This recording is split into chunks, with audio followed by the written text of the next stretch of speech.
Good morning. I am Dr. Erez Dayan, and I'm here with Kelly Smith, CEO and founder of Projected Growth Consulting. We're very excited to have you. Thank you. So tell us a little bit, about your company and what got you interested in it. You know, my background was a business consulting position, and I opened my own med spa in '99, and I had such a great time with that, and it was a seven-figure business in the first year. Wow. And after running that for 5 or 6 years and having that staff of 20, I sold it for a profit and then went into consulting. I love sharing what works and helping people grow their businesses, especially in that I've been there and I really understand what it's like. Interesting. Well, as a young plastic surgeon, doctors and aesthetic professionals know a lot about their area of expertise, but what I've learned is that we really don't know a lot about all the business components, marketing components. There's so much to know that we're not trained in. Yes. So what kind of services do you offer, or what's your advice to someone coming out into the aesthetic market? Well, it's a lot easier to start the right way than correcting, right? But we work with about 50 clients a month nationally, and we do everything from on-site events to financial planning, marketing strategy plans, and a lot of it is done virtually. And so the top 10 problems that I find, that's why I wrote the book, Top 10 Profit Killers, is really those areas that you can either fix or avoid altogether. So a clear financial plan, how to motivate your staff and define their positions, how to set them up for success, as well as marketing, social media, and investing in your people. Because when you create the right team and they're really working for you, it's a lot easier to successfully run those companies. Absolutely, absolutely. Yes. I'm actually excited to read this book myself. Could you tell us a little bit about it and what made you want to write it and sort of the background of it?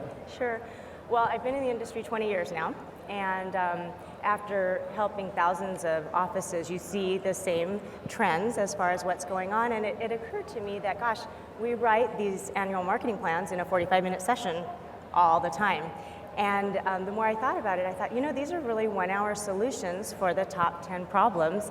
And we measure everything we do. I'm all about the implementation because you can read about what to do, and many times we know what to do, but it's the getting it done that's the challenge. You know what to do, but finding the time and a method to get that done. Absolutely. And so my goal with this book is, whether it's financial planning or staffing and growing your staff or creating an annual marketing plan, that each chapter is kind of a 1-hour solution in order to create that strategy, and then of course you work at implementation.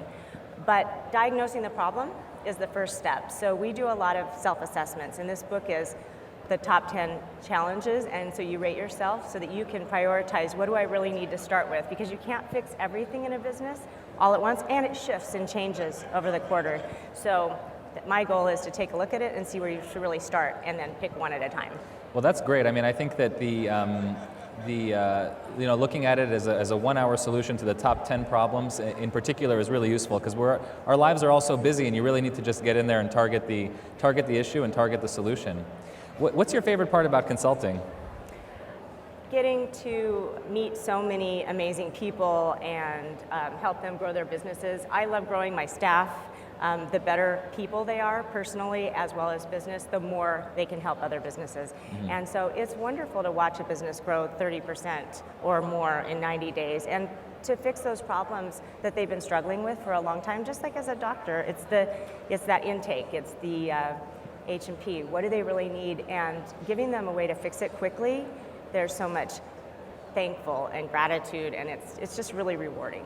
That's excellent. And what spectrum of aesthetic professionals do you work with? Is it mainly doctors? Is it nurse practitioners? What's your kind of cohort?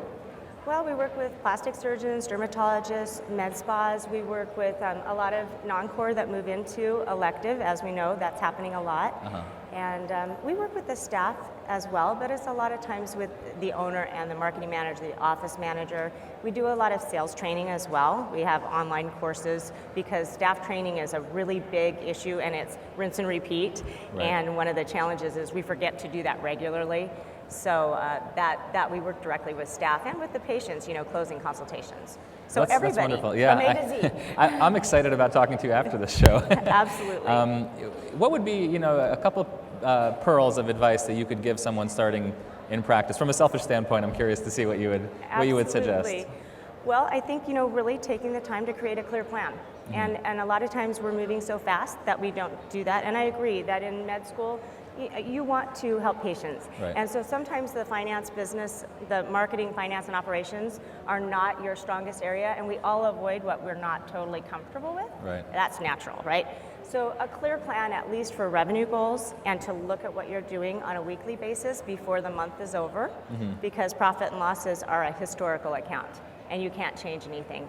And then the other part that I think is so critical is clearly defining the roles for your staff so that you can hold them accountable and make them successful. In a small office as a startup, a lot of times we only have a few people and we want them wearing all the hats. Right. And we don't take the time to define, so they step on each other's toes, and sometimes there's conflict, and it's usually a lot of female staff. So if we can take the time to provide the clarity of here's where we're trying to go, here's your role in doing that, and I'm here to coach you and make sure I've got you in the right spot. And if you don't have them in the right spot, then it's your job to move them to the right spot and capitalize on what they're really good at. We don't take a scrub tech and because they have extra time, put them on the front desk, although we see that a lot, and then Right. we're shocked that they don't like people and they're not very friendly and they're not outgoing. Well, if you really love being a scrub tech, you don't really want to be dealing with people all the time. Right. So assess who they are, don't try to change their personalities because that's not going to work. So you just get to be a better person at deciding who's really naturally a fit to the position and then help them be successful. I mean, your advice really resonates with me because, for me as an example, I spent almost a decade training in medicine, and we get really good at that, but doctors in particular don't always understand that skill set is not always transferable. And when we work in other practices that are already mature, they've already worked out all those kinks. Yes, and there's you take a lot it of for things granted. going on that you don't even realize are happening. Right, and in many practices, unfortunately, there's a lot of turnover for the exact reason you're saying. The goals are not well defined, the employees aren't really sure what they're supposed to be doing, and it's really the responsibility of the person in charge to clearly define the role and goals of everybody.